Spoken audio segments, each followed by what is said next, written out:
Greetings fellow Earthlings and welcome to this tiny garage.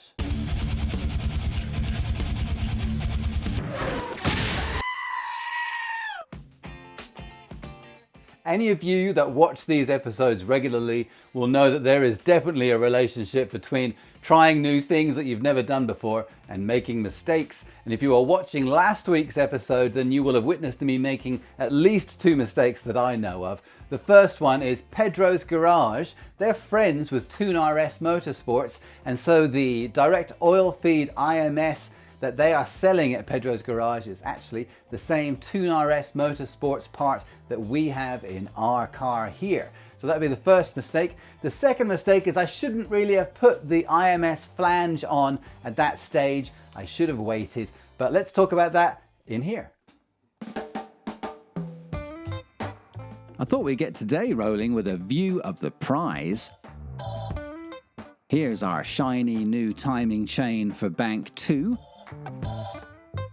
That is mounted onto our newly clean intermediate shaft, and then that is mounted between our newly cleaned and installed top bracket plastic, and that of course allows us to attach the front timing chain there, which goes off to bank 1, and then we have a new IMS chain for our new TuneRS direct oil feed IMS bearing. And then, of course, we have our new IMS chain guide and tensioner, not forgetting our orange beauties there, which is our newly honed wrist pin bushings, or perhaps you call them gudgeon pins, depending on the country of your birth. Anyway, let's see how you get to this stage from where we were last week. Hit the notification bell, it's up there. Yes, please. Timing chain stretch. Is it a thing? Well, here is the chain from bank 1 that I took off the engine. To the untrained eye, at least, it doesn't seem particularly worn or damaged. And here is the chain from IWIS, maybe. That, I'm told, is the OEM manufacturer, but you can tell they're definitely a different color. That's not just dirt, there is something different going on there.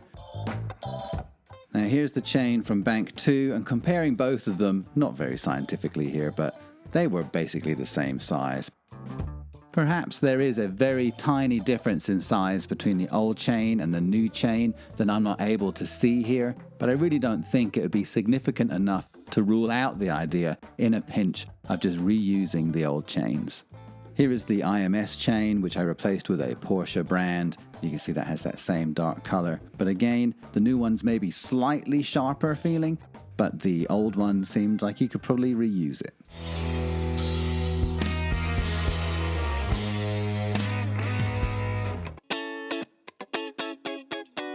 And we move on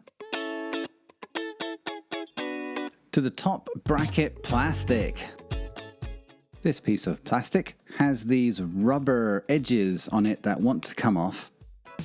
A little birdie tells me that you don't have to attach them with this sealant, but you could. So I'm going to put a little dab of this fancy Loctite 5900 sealant, which is the special sealant you're supposed to use on this engine.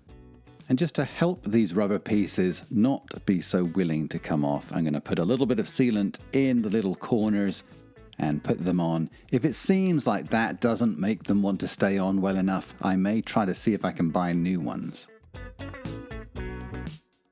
And just cleaning off any of the additional sealant that's squidged out.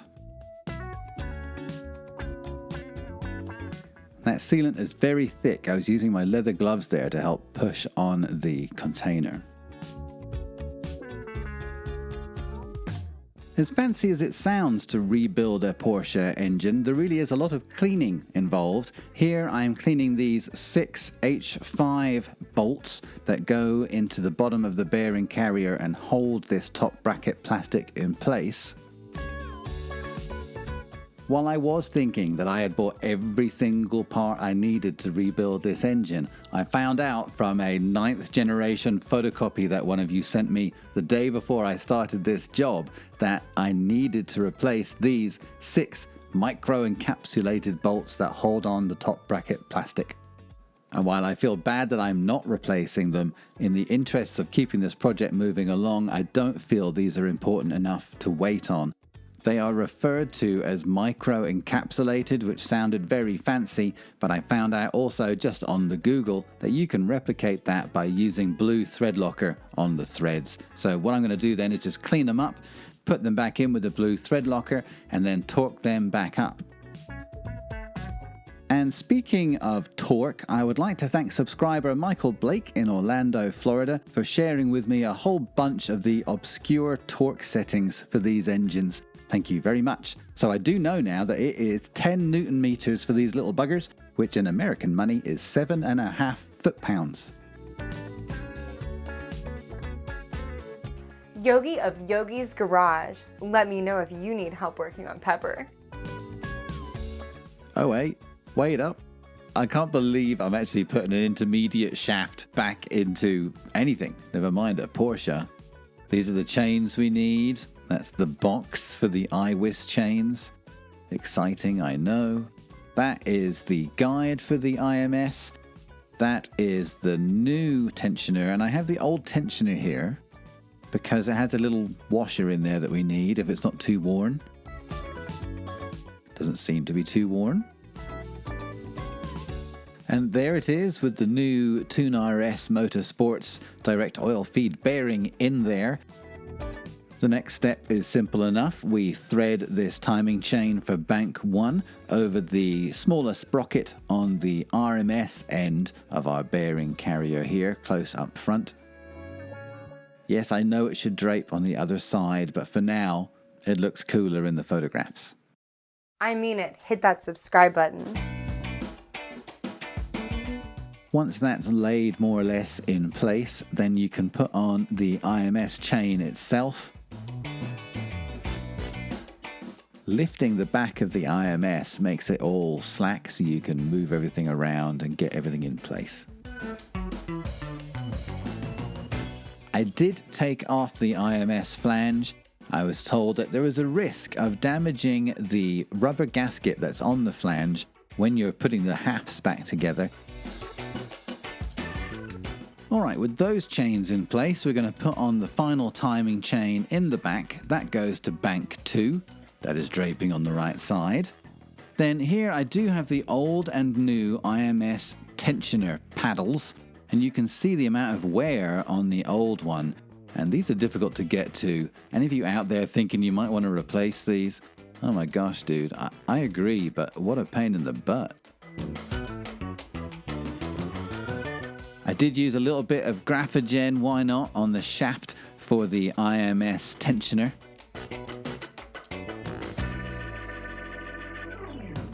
Right here, that's the washer that I got off the old one. Then this is the Circlip. And I found out right about now that you're supposed to replace them too. They're 77 cents with $4 shipping, of course. So I am going to go to the Porsche dealer on Monday and hopefully get one of them. I'm not going to put it back together with the old Circlip, and I might as well get the washer too while I'm there. And then the IMS guide is this black plastic U-shaped device that has 3 10mm bolts attaching it. And I'm going to use that same 10 Newton meter torque rating that we had for the top bracket plastic. They're a similar sort of setup, so why not? Well, fingers crossed so far that all does seem to turn smoothly and feel good. I'm very thankful about that. I'm then taking 3 of these medium zip ties and using them to lightly hold together the IMS on the oil pump end and the pulley end of the bearing carrier to stop them from just flapping around all over the place. In some of the workshop manual sheets that you awesome people have been sending me, it does show them using a large rubber gasket folded into a figure 8, doing the same kind of job. You will be able to witness that zip tie magic firsthand out of the left-hand window as we commence this bearing carrier flyby. Some of you in the comments were asking about the IMS pinning that I talked about in episode 19. So long story short, I ended up not getting this IMS pinned. I have been fortunate enough to be able to talk to a handful of people that have worked on thousands of these engines, and collectively they all say that IMS runout, which is the reason why you would have it pinned, is an extremely rare occurrence, and on a regular street car, you're probably better off saving your money and not having your IMS pinned. I really am both surprised and incredibly thankful to have the IMS and the bearing and all those chains all put together. It wasn't that long ago that that whole thing seemed like an impossible conundrum. Thank you to all of you subscribers and Facebook people and Instagram people that have been giving me so much help and making this fun and making it possible. And thank you very much for watching. Unfortunately, that's all we have time for this week. See you next time.